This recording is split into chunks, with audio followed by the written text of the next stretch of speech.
Continue from where we were, even though we're jumping. I mean, we only have like today and we have today and next week. Unless we continue afterwards, which we might. But are you gonna start from the beginning or just jumping and then two? We can start at the beginning. We started from the beginning. Right. The first said that we're up to Perek Zayin, right? From Perek Zayin we jumped to Kafav. Now, with 2 lessons left, I want to try to get Kaf Zayin and Kaf Chet together. They go together. They're a unit. And we'll meet some interesting things here in this chapter. So I really need a board here. A board? Yeah, it's not going to work. I don't think there are boards here. So we can just write it down. Anybody have a pen, B'mikre? Shiva Bachors have to have a pen. No have a pen on it? No. Shushan gets Tanachim, he gets pens. He's like 100% like this. So Kaf Zayin, right? 27. Now I need a Lamborghini for the car, for the shiur. So okay, so we're gonna have to go through our history lesson again to remember who's what and who's where. Yeah, remind everyone.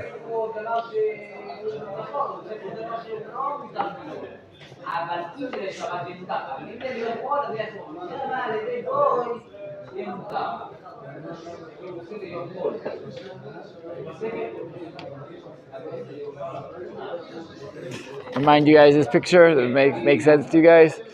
Yoshiyahu, the king, has 3 sons, all of who will rule at some point or another. Okay? While Yoyakim's son Yoyachin rules for 3 months before Nebuchadnezzar takes him. Okay? This is important to understand because there's an interesting discussion that's about to happen here in this chapter. So, Perek of Zayin. We're gonna work on these kings in a minute. So Perek of Zayin starts like this: Bereshit mamlechet Yehoyakim ben Yoshiyahu, melech Yehuda, haya davar hazeh Yirmeyahu, met Adonai lemor. In the beginning of Yehoyakim's kingdom, Yirmeyahu has the word of Hashem, saying, Ko amar Adonai Elai, aseh lecha moserot umotot untatam al tzavarecha. Moserot and motot are the whole contraption of the yoke. We know what a yoke is, Machon? Talked about it enough times. A yoke that goes on the ox's neck in order for them to plow and keep them strong. So that's what motot and moserot are. It's the straps and the wooden frame that goes on. So Hashem says to Yirmeyahu, make this yoke untatam al tzavarecha, and put them on your neck. Okay?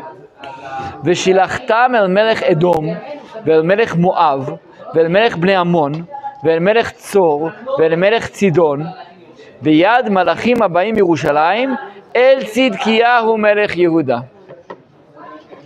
I'm going to read most of the chapter, but we're already in a really, really problematic dilemma here. What's the problem right now already? There's a stira in these psukim.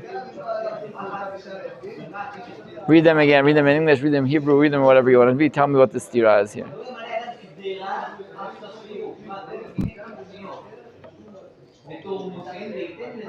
Which verses?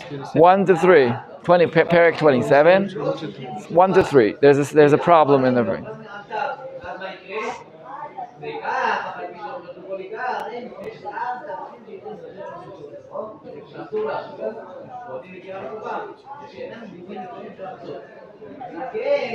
He's preaching for the Goyim. There's a stira. There's what do you say? A stira, a contradiction in the psukim.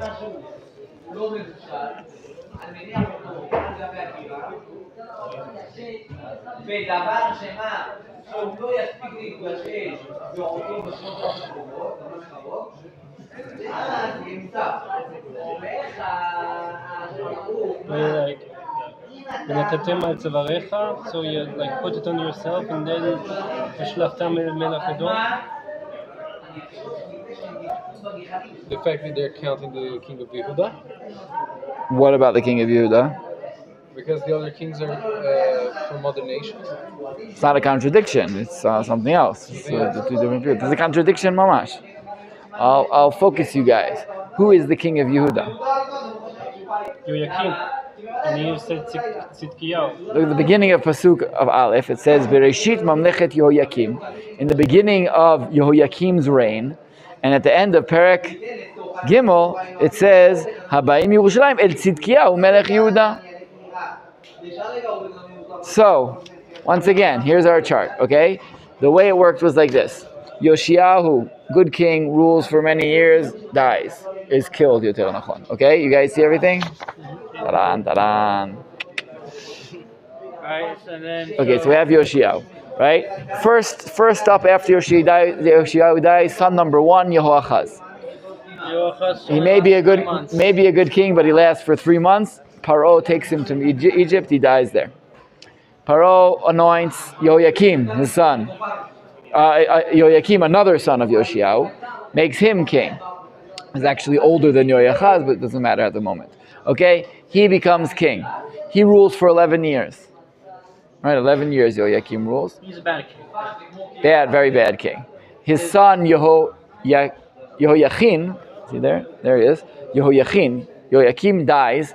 Possibly Yehoyakim dies. We don't know if he was killed or dies after 11 years, just as Bavel is on their way to Yerushalayim. His son, who is 18 years old and rules in his stead, Yehoyachin, he has 3 months of fun before Nebuchadnezzar arrives. And then they capitulate, they surrender, and he's taken away to Galut, together with... These reign for 3 months. Right. These two are 3 months. Right. Right. Yehoyachin is taken away. That's Galut Yechonia. That's Mordechai. That's Yechezkel. That's Daniel. That's all the Galuyot that we know the people from who are in Bavel. They go with this guy. In his place, the king Nebuchadnezzar anoints another king, another son, the third son. They're all sons of Yoshiyahu. Third son, named Tzidkiyahu. His name is Mataniah. He changes his name to Tzidkiyahu, and he rules for another 11 years until the Khurban, until Beit HaMikdash is destroyed in his days. Okay? Because it's a sign of power of the king that I change your name, so you're under me. Nebuchadnezzar changes his name. Okay? But let's get the time frame. So we have 3 months. 3 months. 11 years and 11 years. 1, 2, 3, 4. Okay, good. Make sense? Got it? Good. What are they talking about here? That starts off Bereshit Mamlechet Yoyakim. That's up here. Okay. Hashem says something to Yirmeyahu, and then Pasuk Gimel, it says he sent this to the king of who are coming to Tzidkiyahu, the king of Yehuda. Possibly in the future. Okay, so all the Parshanim, all the commentaries are going to have to deal with this. What do we do here? Is it Yoyakim or Tzidkiyahu? It's not the same time frame. It's not the same kingdom. It's not the same historical window. It's a little different. We know. Tzidkiyahu is later. Tzidkiyahu was later. Okay, Tzidkiyahu was the last king. So he could talk to the future. For sure, he could be talking to the future. But so I'm just raising this as the first point we're going to have to deal with as we learn the chapter, and give an array of options to understand who is what and how is what's happening here. But let's go on and see whatever it is. What's the prophecy is telling? Now another was thrown in the middle in Pasuk Gimel here. Right, well, sorry, let's say there. Say to Yoyakim, what do you say? First of all, he says, make yourself these yokes and put them on your neck and send them, which was one of the contradictions you guys said, and send them to the king of Edom, the king of Moab, the king of Ammon, the king of Tzor, the king of Sidon, Biyad Malachim by their messengers who are coming to Yerushalayim, to Tzidkiyahu. What are they doing there? But he's a prophet. Yeah, he's a prophet. Yeah, so he received this word, this prophecy, in the time of Yoshiyahu. Of Yoyakim. Yehoiakim, yeah. To say it, Me'oleh, that's definitely an option. Definitely an option. I just want to show who are the kingdoms around here, okay? Where are the kingdoms and who are these referencing? You guys see the map? Nice little map. It's a cute map. We have Edom down here. Above them are Moab. Above them are Ammon. On our trip now, we just passed. This is exactly what we passed. On the road up, this was the road up. We saw Edom, we saw Moab, we saw that. Okay? In the what? We saw in the south. We said it's like south. It's under the Yam HaMelech. And on top, on north, there's Tzor and Sidon. Okay, so there are 5 little countries that are around that are somehow in some kind of connection with the king of Yehuda, with Tzidkiyahu, apparently, according to Pasuk Gimel. Okay, there's something going on. They're coming, and Yirmeyahu has a message for them. He has a message. He's sending a message to the kings of the other nations. Does that ring a bell? Anyone? Well, you guys remember Perek Aleph? You guys remember Perek Aleph? We just read enough Torah we read enough Torah last week. Not last one, the one before. That was Af Torah. You weren't listening? Right, it says, Navi lagoyim netaticha. Remember? When he says, when Hashem says to Yirmeyahu, Navi lagoyim netaticha. And we said, what does that mean? Rashi there explained that Navi lagoyim was for Am Yisrael who are acting like goyim. But we said the pshat is he talks to the goyim, and here's another case. He is going to prophesy to the other nations. But what does he have to say to everyone? So let's hear what he has to say. V'tzivita otam el adonehem lemor. Pasuk Dalet.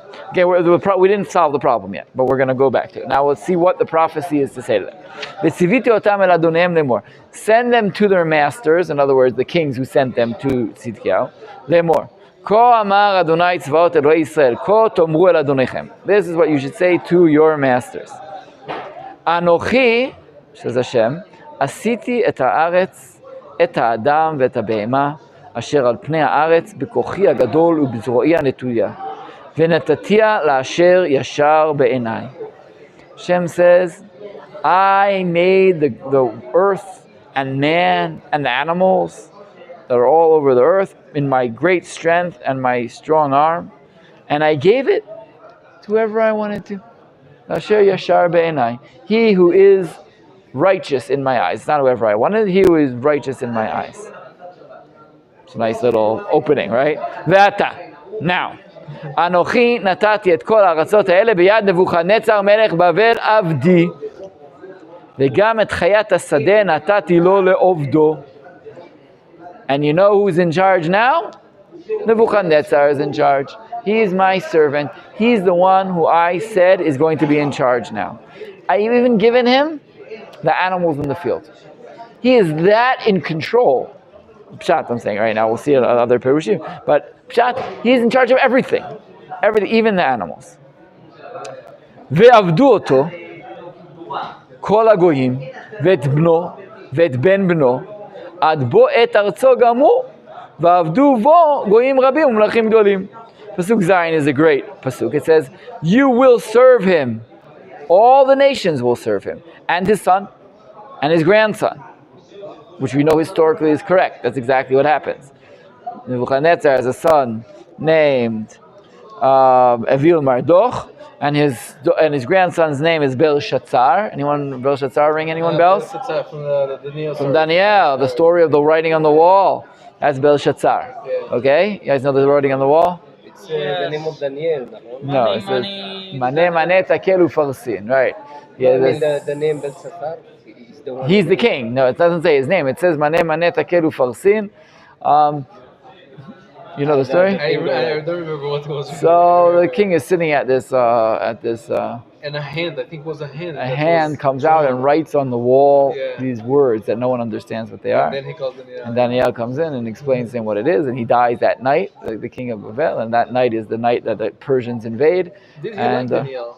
Everyone likes Daniel. Everybody loves Daniel. Everybody loves Daniel.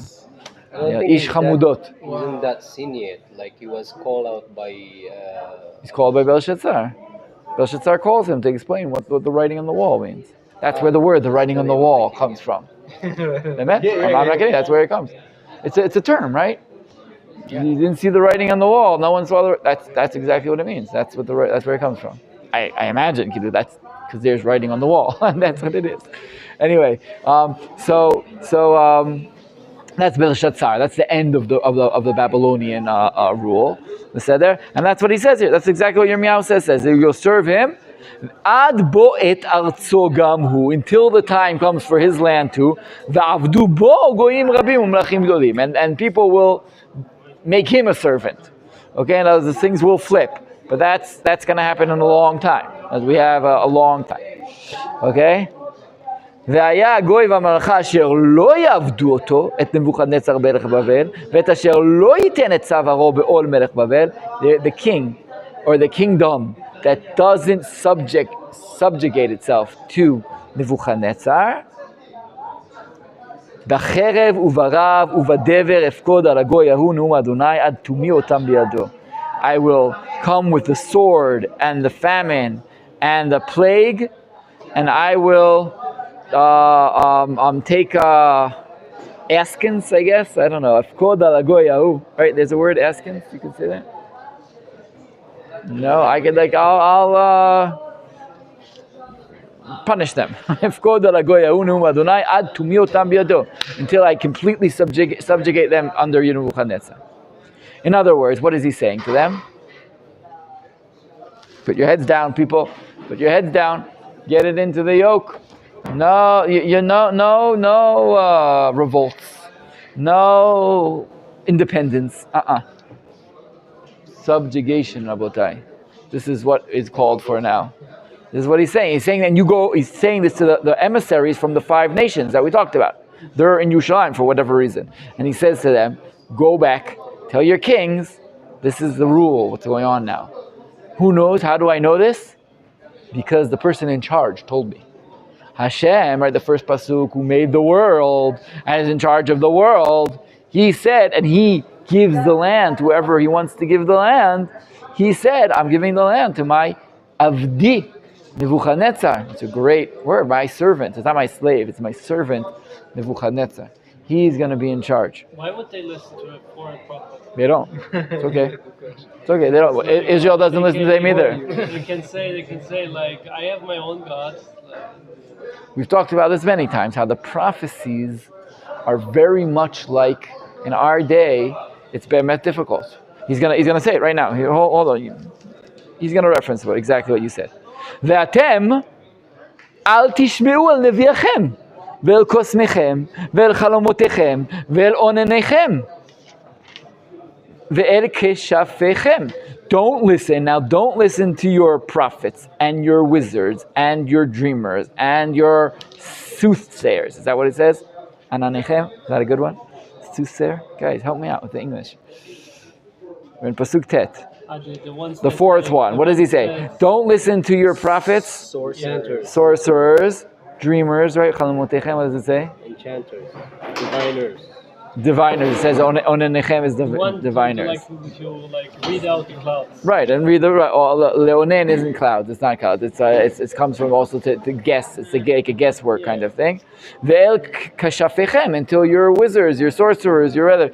Says Yirmeyahu exactly what Shushan's saying. Why should I listen to them? And then Yirmeyahu says, don't listen to your whole array of future tellers, of palm readers, of tea readers, of give me all these other phrases. Star readers, astrologers, all these people. This is who they are. Don't listen to them. They all say, don't serve the king of Bavel. Says Yirmeyahu, they're lying to you.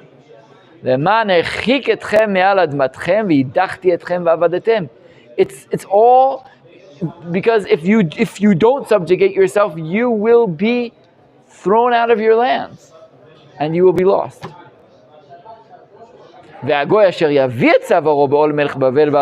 the nation who does subjugate itself, I will leave them on their land and they will work their land and remain on their land. So these are the options. This is the first prophecy. These are the options. He says, guys, go back and tell your kings this. Now, as Shushan says, Why in the world should you listen to Yirmeyahu? And there's a question we've been asking. Yirmeyahu asked that question. Remember, we said Yirmeyahu himself asked that question. We saw that in Perek I mean, Am Yisrael is one Vav, thing. I think. What? Am Yisrael to listen to the prophet is one thing, but the other nations. Where can we prove that it's ibidyuk afuch? You guys haven't learned with me enough. Yonah goes to Nineveh. Boom. Not to the king, Boom. What? but not to the king. Yeah, he goes to the people. The king hears, and he also does tshuva. Yeah. Yeah, the king does tshuva. Betach. He's the one who moves it ahead. The king in Yonah. And not only that, but one of the most common perushim of why Yonah doesn't want to go to Nineveh is because he says, I know they're going to do tshuva. And then Am Yisrael are going to look so bad. They're going to look so bad. Because here all the prophets are yelling at them all the time. And then we go there, we yell once, and that's it. And they do tshuva. He says, I don't want to be the one who makes Israel look so bad. That's one of the major perushim in understanding why Yonah wasn't willing to do the job. Which is a question, of course. Why is he not willing to do the job? But anyways, there's a chance. There's a chance. Now, it's not a very good chance. And it's bemet not going to work. Okay, it doesn't work what he does. And we know Yirmeyahu himself says many times to Hashem, what do you want from me? What do you want from the people? They hear all these prophets, false prophets. We're going to meet the false prophet in the next chapter. That's why I'm doing it from here. We're going to meet the epitome of a false prophet in the next chapter. Okay? Like the example. But here he says, this is the word of Hashem, and you have to do it. Now, I remind you guys that prophecy, and I'm going to say this again, because I think this is one of the most important lessons that we have here. Prophecy was the interpretation of Dvar Hashem, not in the Torah. Remember, we talked about two sources of truth. There is the eternal truth, which is the Torah, and there is now I could say that word, transient truth, which is real truth. It's not a lie. The fact that it's transient doesn't mean it's a lie. It's transient, right? It means it's like moving. It's moving. It's right like now, and it changes. In other words, what does Hashem want you to do now? Is not what He wants you to do yesterday, and it's not what He wanted someone to do 100 years ago. You, Mechael, now have a job. This now that's supposed to be done. Something that is proper to be done now. How do you know what that is? Now you have the Torah, so you know to put on tefillin is right. You know to do the 613 meals, that's right. Okay, that's eternal. That's right. But what about economically? What should I do? Should I have a socialist system or a capitalist system? What about politically? Should I make peace or should I not make peace? What about, these are not part of the 613 mitzvot. They're not there. And the 613, they encompass quite a bit, but not everything. The prophecy is the word of Hashem to how to interpret what's happening now. That's the beauty and the wonder of prophecy, in that it fills out the gray areas that we don't know what to do in those areas. Okay? So you have all these prophets explaining the gray area. That's what they do.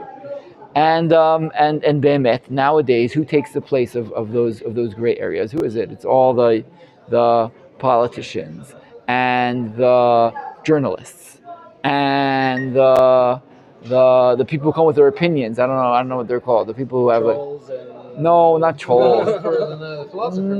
Philosophers also. No, the Analysts. All these the talking heads, exactly. All these people who come and say, "Oh, this is what this means, and this is what this means." We believe them. We believe them. Mamash, we believe them. This is what religious leaders do too, right? I believe so too, right? And I said this is our big machlokot with the Haredi world, Be'emet, and the Shoresh. This is one of the big machlokot of how much are you giving credence to your interpretation of reality. And the Haredi world, in essence, says you can't. There are no prophets now. Stop trying. Rav Kook's giving these great explanations of all of history, of how it works from the beginning of history till now, explaining malachim, processes and what's happening, and makes. And they say, listen, how do you know these things? Like, where do you know? Are you a prophet? Where do you know these things? I don't know. What I do know, 613 mitzvot. That's what I know. That's what I know. Don't tell me anything else. You may be right. They're not saying you're wrong per se. But I don't know. And so I don't want to act on what you're saying. I want to stay focused on this. Now, in a way, there's something beautiful about that, okay? And correct even. Because if you make a mistake in reading Dvar Hashem, you're almost a false prophet. No, you are. Yeah, you're almost a false prophet. If you're only a false prophet when you say Hashem told me this, okay, that's a false the way you prophet. read it- But in a sense, you're dabbling with prophecy when you're trying to explain what Hashem but on the other end, if you close your ears like this, you're like, hey, Hashem's talking to you. Hey, he's talking to you. No. You can't do that.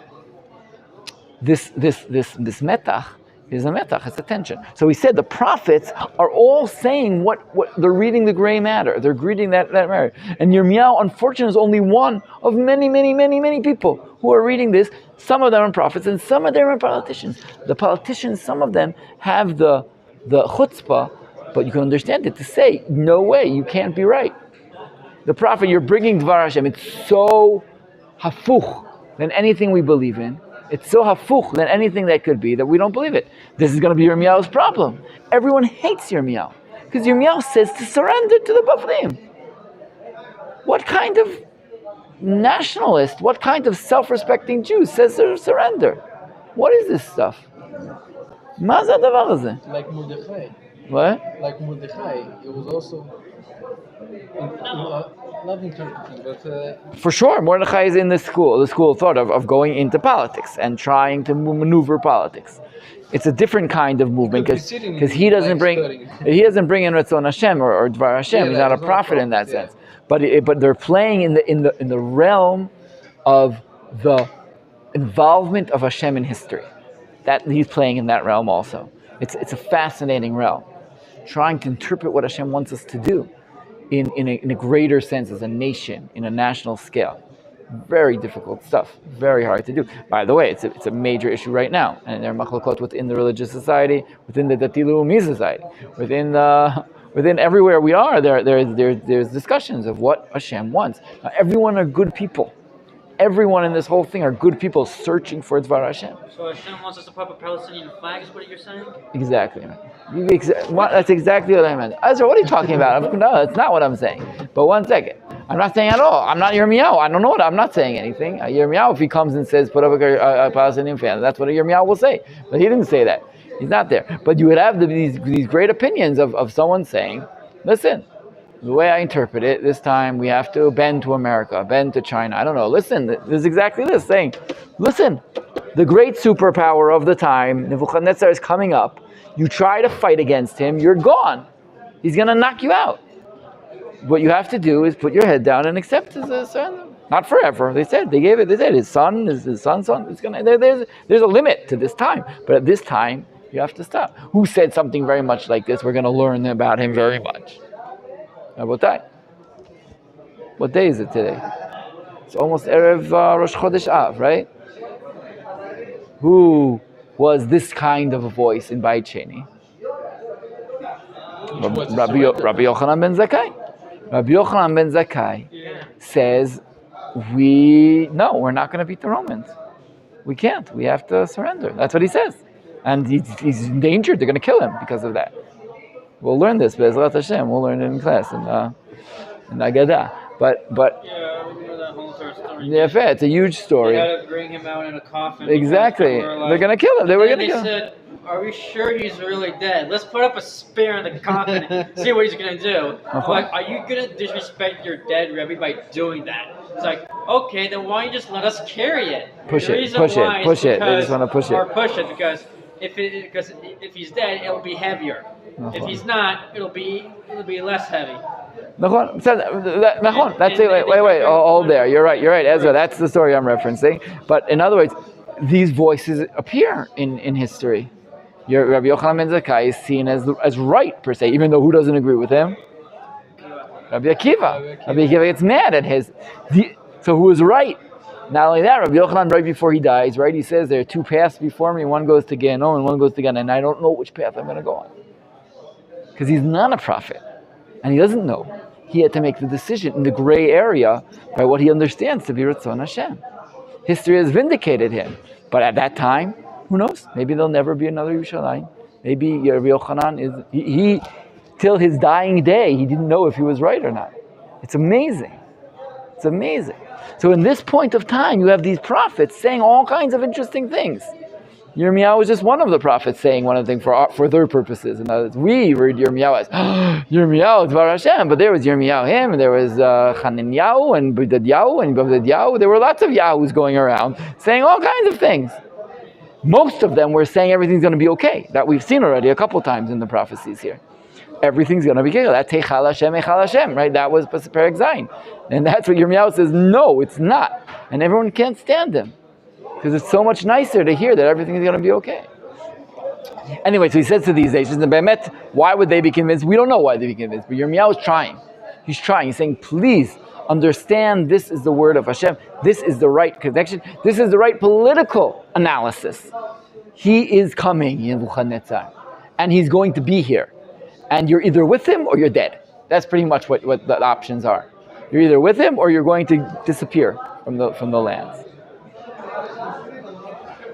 So this is the first part of the chapter. The first part of the chapter, besides the intro, was a prophecy Yirmeyahu sends to the other nations, the 5 nations around Am Yisrael who are doing there. Now, I'll say, apparently, and we know this for a fact, but apparently, they were thinking of a revolt.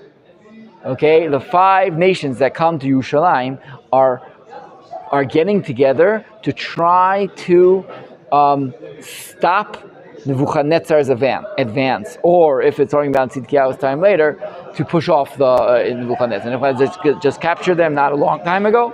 They're going to try to make one last gasp for independence. Why? Why are they trying to stop Nebuchadnezzar from Yerushalayim? Would you like George Bush to be your president here, or whatever? Who is Biden to be your president right now? They don't want Nebuchadnezzar to be their president right now. The 5 nations. Same exact. No, they're all threatened by Nebuchadnezzar. If that wasn't clear, I'm sorry. Everyone's threatened by Nebuchadnezzar. These are little states. These are little countries. Nebuchadnezzar is a massive empire. Okay, these are like little. We're also little. We're Yehuda. Everyone's little here. It's not like Israel's a major thing. They're all 6 little states trying to form some kind of coalition, so they'll be able to somehow possibly stand before Nebuchadnezzar. Come with a united front. Bring in maybe help from Mitzrayim, which has ran away. That doesn't work, and try to stop Nebuchadnezzar somehow, or at least cause trouble. Tov. Now in Pasuk Yud Bet, we have the nevuah that was sent to Tzidkiyahu himself. Tzidkiyahu, you guys with me? Pasuk Yud Bet.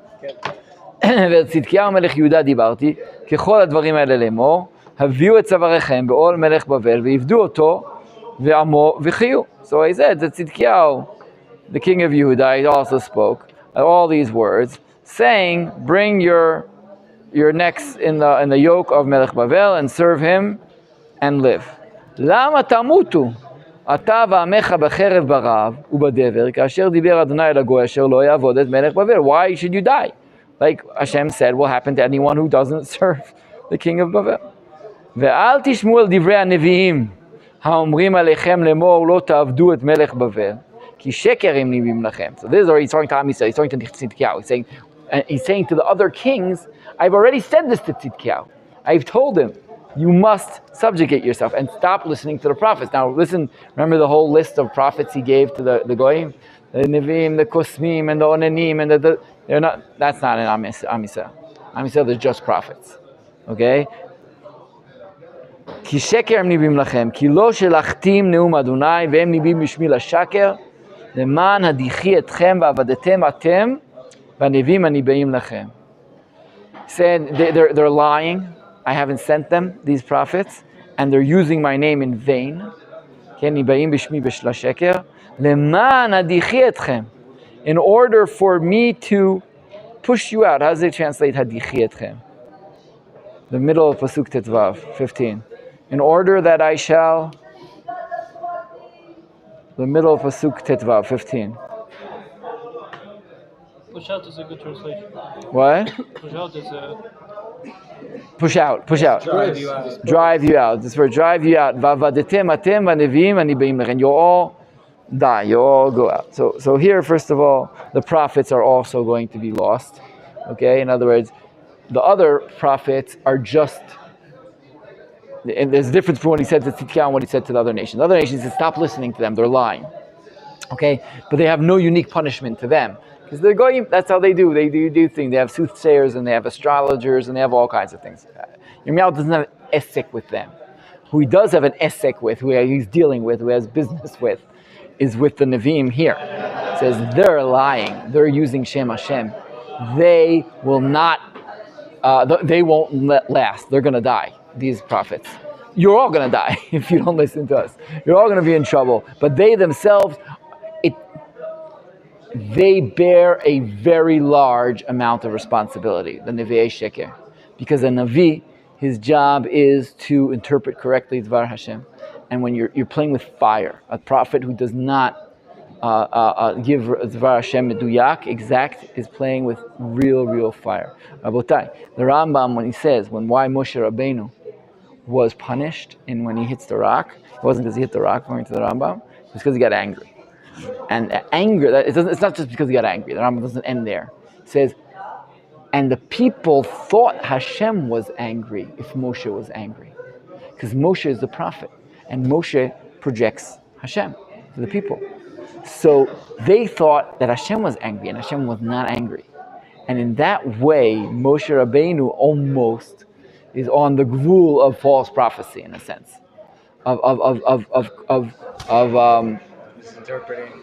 Interpreting Hashem to the people. Now, it's not exactly what he was trying to do, whatever. But Moshe, on his level, that's what it was. He's interpreting Dvar Hashem incorrectly. And that's inexcusable. Here, it's much worse than that. Here, they're interpreting Dvar Hashem, and they're not authorized to do it. They're not on the level to do it. They're not, and they're saying falsehoods. And that for that, there's no slicha on that. There's no forgiveness. The prophets, they have no rights to interpret. It's not interpretation. They have the clear picture. The false guys who interpret, no? No. What do you see? I see this. So Yirmeyahu sees well, but other people see other visions. There are two. We talked about there are two schools of thought about this false prophets. One is that they're all liars. They're mamash charlatans. Yeah. But I don't think so. And we're going to see another prophet coming up in a minute who's not. I think they had visions. They had ideas. They had somewhat divine. And I can give me a better word here. Some kind of spiritual meeting place with the divine, with the spiritual world, and they interpret it in that way. But they okay. But the prophet himself, the true prophets, he knows. They know exactly. They know. Yes. A real prophets know, even though there are levels of prophecy. But the Yirmeyahu's level of prophet, they know. It's not a question. But we're going to see, it's going to be interesting. We'll see everything I say. We'll see.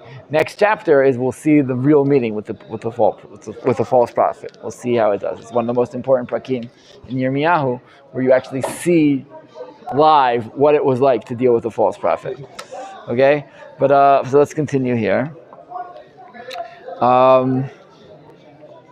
Vela quanim. This is the third part. So we had the first prophecy was to the 5 kings, their emissaries, and then he says the prophecy that was given to Tzidkiyahu himself. Now vela quanim vel kol ha'amazeh dibarti lemor. Now there's a prophecy to the quanim and the people. Okay, not the king in his inner circle. Now it's the quanim and the people. Dibarti lemor. Ko amar Adonai al tishmu al divrei nevi'echem ani ba'im lechem lemor.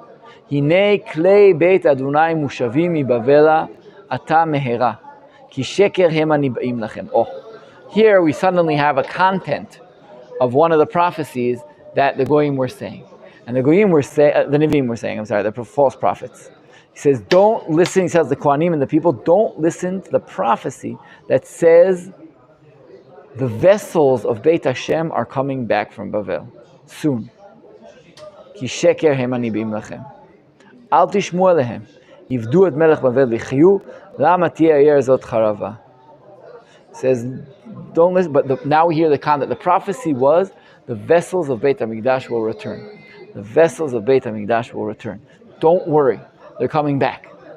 Now, who, what, where, vessels? What are they talking about? And here we see once again Am Yisrael's mistaken obsession with Beit HaMikdash. Okay. 10 years earlier, or whatever, before a couple years earlier in Yehoiachin's time, if we're talking in Tzidkiyahu's time, right? We still haven't solved the beginning of that function. But let's say we're talking about Tzidkiyahu's time, whether there's a prophecy to Tzidkiyahu or this is happening in Tzidkiyahu's time. Yehoiachin, remember, was taken to Bavel. Remember him, the grandson? Yoshiahu's grandson? This guy was taken to Bavel. When he was taken, he's taken here, Daniel, Mordechai, all the other people. Also, some of the vessels were taken. The vessels Nebuchadnezzar takes with him to Bavel. And Am Yisrael cannot get over that. They can't get over that. They're like, no way. How could, it's such a degradation of Shem Hashem, of Hashem's name. It's a desecration of Hashem's name. They took his tools. It's like I take Yosef's water bottle, and it's an affront, right? I took his water bottle. Like, give me back my water bottle.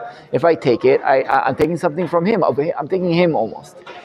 Not the water bottle, but there are other more important things that you take. And you say you're taking him. They cannot get over the fact that they took these vessels. They're like, how could it be? How could it be that they took our vessels? It can't be. They took Hashem's vessels. That's what they always think. Eichal Hashem, Eichal Hashem. How could they there's no way this is going to happen. And the prophets pray on that. I call it a nationalistic bent. I don't even know what to call it. A very a nationalistic obsession. It's not a nationalistic. It's a collective. No. There's something that they have. It's very, I don't know, like it's ours. Beit Hashem is ours, and there's no way that could happen. And it's like you took it from Hashem, while Hashem obviously allowed it to happen as a warning of these things are coming. Okay, they don't read it that way. They read it as playing on a more human level. They took the Hashem's kelim. We can't allow that. We can't have that happen, right? It's like nowadays too, right? If you haven't been to India, but if you go into a mikdash in India and you break something or do something, you'll be in big trouble there. Okay? No way. How can you touch the mikdash? There's no way you could do something like that. Desecrating. It was a big desecration. Now they're not crying for the people who were taken, which is unbelievable. They don't care about the people. In this thing, the prophecies were all focused on Klei Beit Hashem. What about all the thousands of people who were taken away? Beseder. Not only that, we know in another prophecy that Yechezkel talks about and others, that the people in Yerushalayim said, oh, they must have been bad, those people. Fact is, we're here. They're not. Proof. They were bad and we're good. Just like they said about the people of Israel, the 10 tribes. They said, oh, look what happened to them. That's because they're not beseder. We're fine. It's an amazing statement. We say it all the time. I think we all say it to ourselves at different points. We say, look what happened to him. Look what happened to him. And here I am. I'm okay. I'm good. Right? Baruch Hashem is not me. No, not only that, it means I'm doing the right thing until it happens to you. And then that theory doesn't work anymore. But the people here have a very self-importance feeling about themselves. And the only thing that bothers them is Klei Beit Hashem. And it's not. And Yirmeyahu says, stop thinking about that. Stop talking about it. It's not happening. V'im neviim hem, look at Pasuk Yudchet. V'im neviim hem, v'im yesh dvar Adonai itam, yifgeuna b'Adonai tzvaot, levilti bo hakelim hanotarim bebeit Adonai, beit HaMelech Yehuda b'Yerushalayim Bavel. He says, if they're really prophets, then please daven to Hashem. Pray to God so the next kelim don't go. That there's not another wave of kelim going to the go. Okay? Now, if you really care about Am Yisrael, stop telling them this shtuyot of that everything's coming back, and start praying. Because we said this also many times. One of the real qualities that a prophet has to have is love of Israel. You have to have love of Israel, and love of Israel is not Western modern day love, which is unconditional. Everything you do is fine. Everything's going to be fine. That's not love. To love someone is make sure he does the right thing. If I really love you, I want you to do the right thing. I won't just let you do whatever you want. I won't. It's not. Remember, we are not. This is Nachon. This is a parenting now. This is what you say, right? Yeah. Allow the child. Allow him to do. Or your Allow spouse. what? Or your spouse. Allow them. Let them be themselves. The best thing I can do to you is let you be yourself. I'm just a kindergarten. I'm just a kindergarten. It's a garden. I'm just not trying to bother you. Just grow in your natural form. Yeah, I mean, and not that I'm saying these things. There are great rabbis who say this also. But I'll be careful. But there's pruning, and there's smacking, and there's straightening up, and there's saying no, and there's putting boundaries, and that's part of chinuch. And that's really when I want the truth. I don't want you to do whatever you want. I don't want you. I want you to do the truth, and I believe there's a truth, and there is a truth. And that's what I want. Now, it doesn't always work. Tactically, maybe it's smarter to work in other ways. But to say, I'll be happy with whatever you do and whatever you choose to do, there's no such thing as that. There's the truth.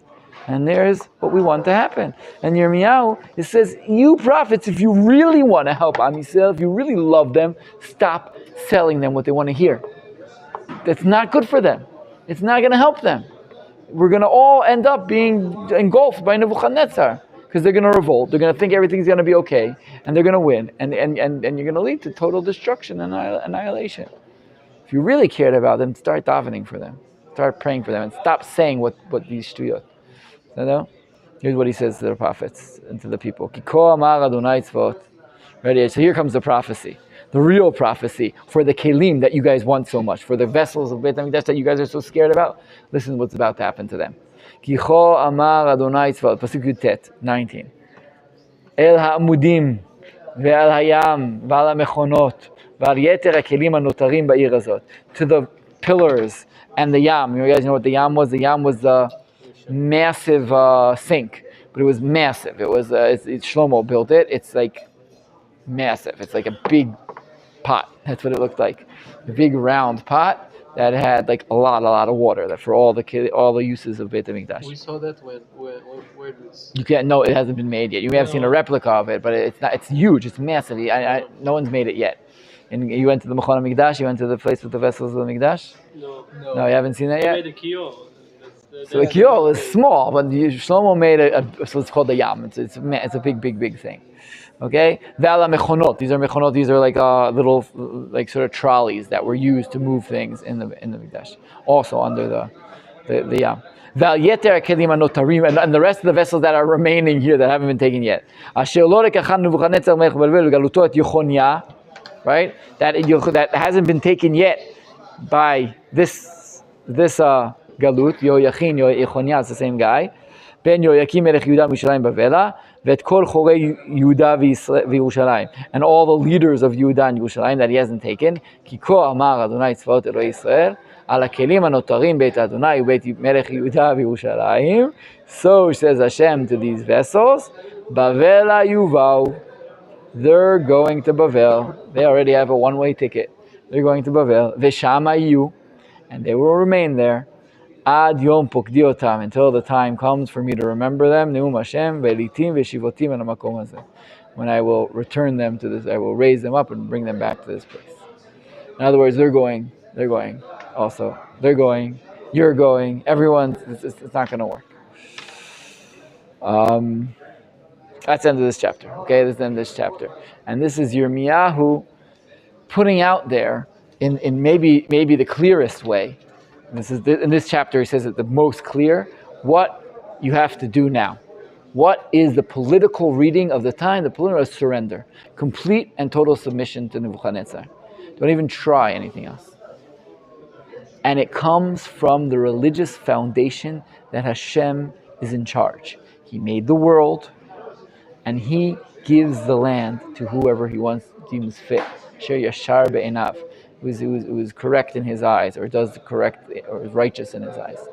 How is Nebuchadnezzar like Yeshar? In this case, he wants to give. He is right in this time frame, at this point.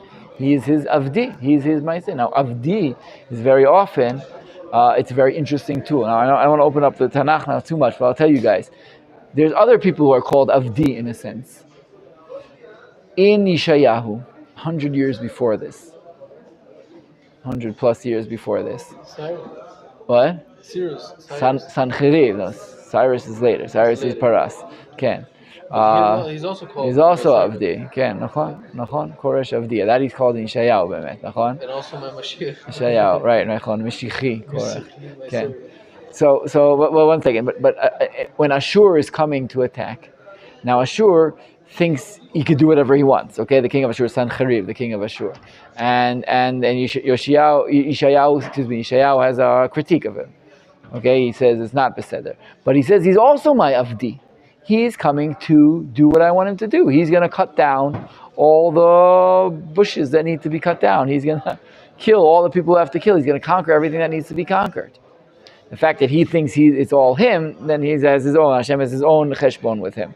Also, Paro, right? Paro is only fulfilling a prophecy. What prophecy? Taking the people out of Egypt, no? Which prophecy is Paro fulfilling? Yosef. No. Paro in Avram's, in Brit Ben Abtarim, right? In the covenant of the parts. Doesn't sound as good as Brit Ben Abtarim. But it said there, right? There's going to be a goy who's going to make them work hard. At that point, we don't know who they're talking about. Paro is the one who does it. Paro is Eved Hashem in that sense, right? Everyone asks there, how could you punish someone who's fulfilling a prophecy? So they're here too. Nebuchadnezzar Avdi, but at the end of the day, he's going to be punished too. There are prophecies against him. Sancheriv, the king of Ashur, he does what Hashem wants. Not going there. Okay, there are different opinions of how to understand why you get punished when you do it anyway. But in this case, he is the servant, Hashem's servant. The king of Yehuda is in his servant. The king of Ammon is in his servant. Nebuchadnezzar is his servant, because he is the kli. He is the messenger of what Hashem is doing in the world. So in a sense, we're all Avdei Hashem in some level, and that Avdei Hashem not in the usual way of doing Avodat Hashem, but we are all servants of Hashem because we're all playing a part or doing something in reality that Hashem wants us to do. But on the high, Hashem is in charge of governments and lands, and He gives lands to who He wants. By the way, that opening remark is amazingly referenced another opening remark of someone's. Another question: who opening remark in his commentary references this? I gave a hint. Opening remark in his commentary references exactly this thing. This quote that Yirmeyahu said, that Hashem is in charge of everything. Rashi, in the first Rashi in the Torah, asks, right? What does he ask? Why do we start with Bereshit, where Elohim Shemayim V'Haaretz, and not HaKosh Hazeh or HaKosh Hazot? And he says the reason why it starts with Bereshit, where Elohim Shemayim V'Haaretz, is because Hashem wants the world to know that Hashem is in charge of everything. Hashem made the world. Hashem made the world, and He gets to decide who gets to own the land and who doesn't. Where does Rashi get that from? His father. No, he says, I understand. But where is that concept coming from? It's from here. This wording here, this is where he says, it's my land and I give it to whoever I want. This is Mamash Rashi reading Yirmeyahu. That's where he's coming from. And that's how Rashi starts off the whole Torah. Because this is a basic concept of understanding that this is the way the world works. It's a lot of times we quote that Rashi and say, hey, Eretz Yisrael is ours. Hashem decided Eretz Yisrael is ours. It's true. And it's true. Hashem, that's what it says there. Rashi continues, it says Eretz Yisrael is ours.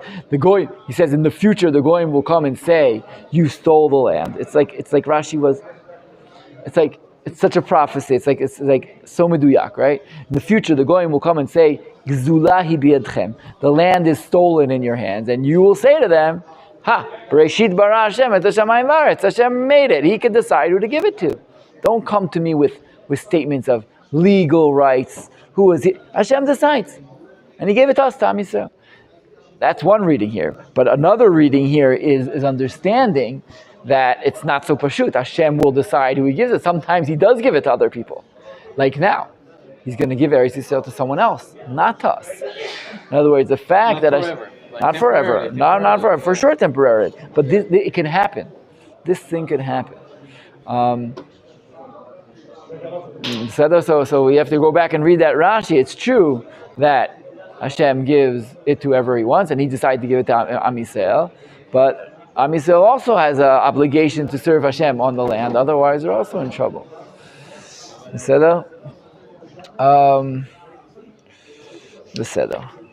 Let's go back to the first question we had, okay? The first question we have, you guys remember we had a contradiction of when this prophecy was said. This prophecy was said in Yehoiakim's time or Tzidkiyahu's time. Just understand the time frame, the historical time frame we're talking about. Yehoiakim becomes king after a big battle in the north between Egypt and Bavel. The results of that battle are pretty much a teko, a stalemate. Okay, no one wins that battle. But Egypt comes back to Egypt, Bavel goes back to Bavel, and both are rearm, recoup, get ready for the next big battle that's going to happen. All right. That's why when Paro comes back and he finds Yehoachaz, the first of Yoshiyahu's kids, being made king, he says, no, you're going. We don't want you. He's pro-Babylonian. Yehoachaz, he says, bye. I'm taking you, and put a pro-Egyptian king. 4 years into Yehoiakim, the Egyptian, what's the word? Protege? There's another word for someone who's a king who's like a puppet king. What's it called? There's a word for it. Whatever. Anyway, Biden. What? Biden. Whose puppet is Biden? Obama. Biden's Obama's puppet? Yeah. Okay, let's go. This is all conspiracy talk. Anyway, so 4 years into his reign, Yehoiakim, there's another battle, another big battle between Egypt and Bavel, and in that battle, Egypt is utterly destroyed, disappear into the south, and actually aren't going to be heard of for a really, really long time, which left all these nations, they lost their power. In other words, all the nations of this area, the person who was protecting them was Egypt. They were the power in this area. And now they just lost the big battle. It's like you could imagine these people, right? When the Egyptian army goes through all these states, Ammon, Moab, Israel, Yehuda, Tzor, Sidon, Lebanon, up its way towards Syria, which is where they meet with the Babylonian army. You see everyone going, yeah, we're going to win. We're going to beat those big bullies from the north. Everything will be great. And then a couple of days later, everyone fleeing like crazy, running down through their lands back to Egypt. Now what? What's going to happen to us? And this is the place where Yirmeyahu says, and it's important key to understand, this is Bereshit. Is this the one after Gedaliah dies, or no? Gedaliah is going to die after Tzidkiyahu. No, after Tzidkiyahu. So, but they're running back, and now suddenly, Yirmeyahu's prophecies that he's been prophesying for years, suddenly they're like, oh my gosh, Bavel is coming. They really won. And suddenly Yirmeyahu is not such a false prophet. Maybe what he was saying is right. There's a move. So Shushan, you asked, why would they believe Yirmeyahu? Yirmeyahu has been consistent from the beginning, from his first prophecy, saying there's going to be a nation from the north that comes down. Remember, that was the very beginning. Mitzafon tipatach hara'ah. From the north will come the evil. He's been saying this for 20 years already. He's already from Yoshiyahu's time. He's been saying, be careful, people. There's a danger from the north. And suddenly, it takes a form. It takes a people. There's a nation. It's a political reality, what he's talking about. So that would fit in the beginning of Yehoiakim's time, Yehoiakim's realm. But when Nebuchadnezzar actually comes, is in Tzidkiyahu's time. That's when he comes, right? He comes down and takes Yechoniah, right? Takes Yehoiakim's son, Yechoniah, he takes him away to Bavel.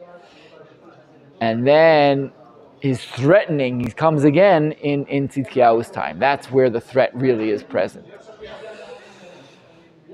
The Okay. tour guide that we went to the tunnels, to the Kotel, the guy said that this verse that the enemies will come through the north, from the north. Yeah, is you could because- see it. You could see because that's the easiest way to come into It's Harabait. not like the exact country from the north. Okay. It's the Can. Yeah, there are different ways to Babylon's interpret not it. to the north. It is It's north, but northeast. Yeah. northeast. Northeast. Yeah. Okay. But right, so the Harabait, right? The only way you can get there is from the north because it's straight there. Okay, nachon. Okay, but that's not the pshat of the thing. It fits into it. It may be also correct, but it's not. Okay. All right. So let's take a look at the readings and let's take a look at Rashi. Okay. So Rashi starts off like this: Bereshit mamlechet Yoakim, shalosh shanim lifnei shemalach Nebuchadnezzar. 3 years before Nebuchadnezzar was even king. Nitnabe alav sheimloch. Says Rashi, he pushes us way back. Rashi says this prophecy is a real, flat-out prophecy. Nebuchadnezzar has not yet been anointed king, Bichlal. The beginning of the Yoakim's time hasn't even started. And then, B'shalachtem al-melech Edom, says Rashi, b'mei Tzidkiyahu. In his 4th year of his rule, when Nebuchadnezzar made Tzidkiyahu king of the 5 nations. So here they're quoting a pasuk possibly in Divrei Hayamim, that when Nebuchadnezzar came and made Tzidkiyahu king, he also anointed him king of the whole realm, not only king of Yehuda, he was king of these 5 nations also. So there's a prophecy, tens of years, around 15 years before Nebuchadnezzar even arrives, that this is what's going to happen. And Yirmeyahu holds this prophecy inside, and Hashem says, when the time comes, this is what you should say. Now, listen to this amazing Rashi. Chamesh esrei shana hayu al tzavaro mishana achad lo yakim hashana arvit Tzidkiyahu sheshavram himenu Chananyan bezor. Remember the yoke that he's supposed to put on his neck? Says Rashi, he had that yoke on his neck for 15 years. It's pretty impressive, right? To walk around with the yoke for 15 years on your neck. The Yirmeyahu, whose life was not so easy as we know, what he says is like this: this prophecy has different parts to it. You should know that this is going to happen. Put the yoke on your head so everyone will see. And when the messengers of the 5 nations come, in 15 years, tell them this message. But, says Rashi, in between those years, Yirmeyahu was walking around with the yoke. What do you do if you see someone walking around with a yoke? Exactly what you do. You ask him why you're wearing a yoke, pal. I have a necklace for you. It's a lot lighter. You don't have to wear a yoke. And Yirmeyahu says, oh, I do need a yoke. Why do I need a yoke? Because you need a yoke. Because you better understand what's about to happen here. In other words, so this prophecy, the tochen, the content of the prophecy really was for the future. But the theatrics of the prophecy started already from the beginning of Yoakim's time. Yoakim hates Yirmeyahu. Okay? Now you could imagine, every place you go, there's this guy with a yoke. It's the yoke guy again. He's ruining the whole Avirah. We're building our country, everything, and he has a yoke. And why does he have a yoke? Because he says we should all subjugate ourselves to Babel. Right? Can you imagine the same guy with the yoke every time, every event, every sporting event, everything? He's there. The yoke. It's the yoke guy. The end is near. The end is near sign, right? It's the guy. That's what Rashi says. 15 years. Yirmeyahu is walking around. Now, does he walk around every second with the yoke? I don't know exactly, but apparently it was very, very barur, this message, according to Rashi. Not everyone agrees. The Radak doesn't agree with it. The Radak says like the Bereshit mamlechet nevuah zo ne'emra leYirmeyahu b'shana rishona lemalchut Yoakim. He agrees with Rashi that the prophecy was given in the beginning of Yoakim's. V'amar lo ha'el ksheyimloch Tzidkiyahu. When Tzidkiyahu will rule, then make yourself a yoke. There's the difference between Rashi and the Radak. The Radak says, it was told in the beginning of Yoakim's time, but it's really for Tzidkiyahu, every part of it. Not only telling the emissaries what's going to happen, but also the yoke. The yoke, it's all a future date. When the time comes, make yourself a yoke and walk around. Practically, it makes more sense. the Radak than Rashi, right? But Rashi is so powerful in his vision of this guy walking around with a yoke. It reminds me of Moshe Rabbeinu. In what way? Moshe Rabbeinu with a veil, right? Moshe Rabbeinu has a veil, hooray. For 40 years, right after sin, he has a veil over his face. The pshat is that Am Yisrael never saw his face, except when he was revealing the word of Hashem. Really? I never heard of it. Read the psukim. No. That he wore a yes, but not like forever. There's a machloket. There's a machloket about it. But the pshat is that Moshe, they never saw his face. I don't know if you guys understood that. Yeah. It's a veil or a mask or some kind of thing that Moshe's face was always covered. Except after coming down. What? It's only for a few times. Like no. Nope. Forever. It doesn't say. It seems to be like that. Yeah, like 40 days or something after coming down. Look at the pshat. I mean, the pshat there, and a lot of the commentaries say the same thing. Moshe was veiled. He has this aura coming out of his face and never went away. And he only revealed his face when he would say the word of Hashem, and then they would see his face glowing. And in a sense, Har Sinai becomes Moshe Rabbeinu. That's really what happens. In other words, the eminence of Har Sinai continues in Moshe Rabbeinu. That's what, this is all. Talked about this once when we learned the end of the parsha in Kitisa. But Yirmeyahu also is also a theatrical figure who is like there all the time. It's constant. This thing, according to Rashi, according to Radak, it was in its time. Okay.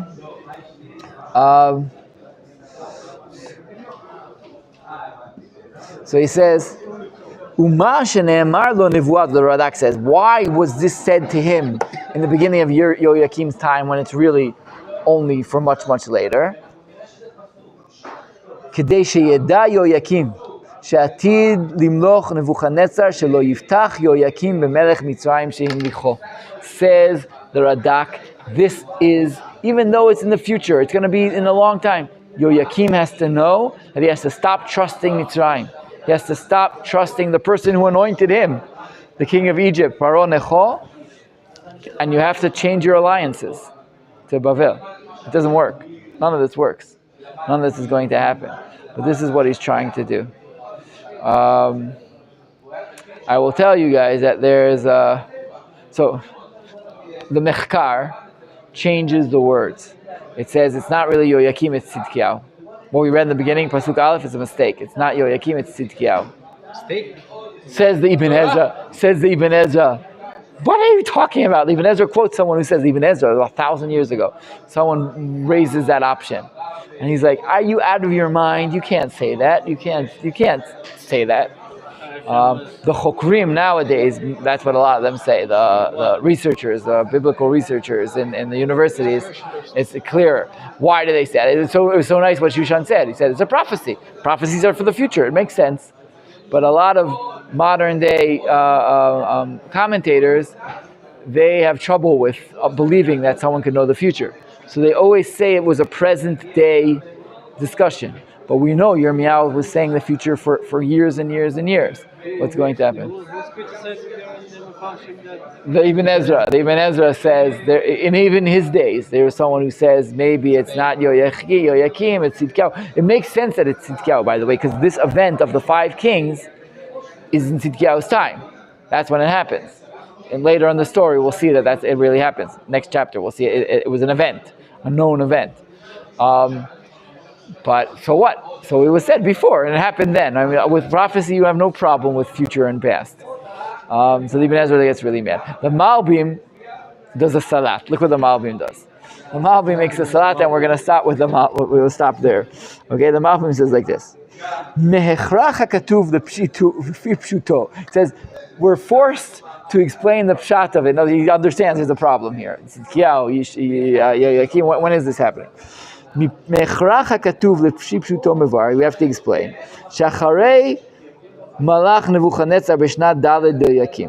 That after Nebuchadnezzar became king in the 4th year of Yoyakim, he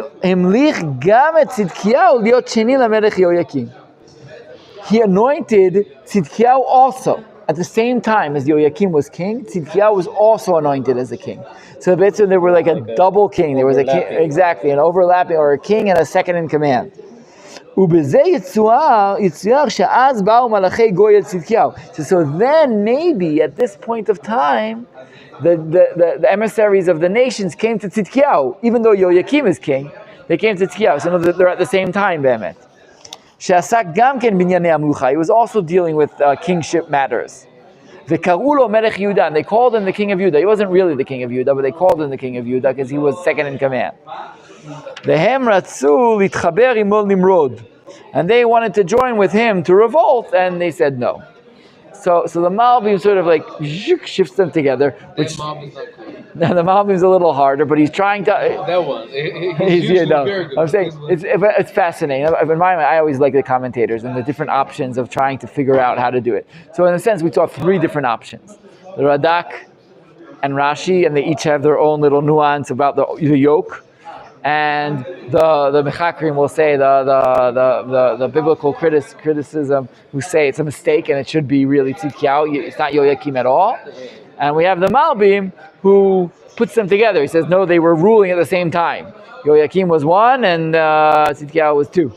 And this whole event happened in Tzidkiyahu's jurisdiction and not Yoyakim's jurisdiction, even though Yoyakim was still existing. These are the options I present to you in understanding the Pshat aspect. But the real story of the chapter is the word Nebuchadnezzar Avdi, La'avod. It's the key word of the parak, to be enslaved, to serve him. And that idea of being an Eved, of having to subject yourself to a higher rule, is Hashem is saying, sometimes you have to subjugate yourself to other human rule. Sometimes that's what happens here. And that's Avodat Hashem. That's Avodat Hashem. To do Avodat Hashem in the end of the day is to do what Hashem wants. And sometimes it's not what we thought or what we want. These are the real challenges when Ratzon Hashem seems to be contrary to Ratzon Hashem. Or let me put it another way. Ratzon Hashem sees... No, but what we always thought was Ratzon Hashem.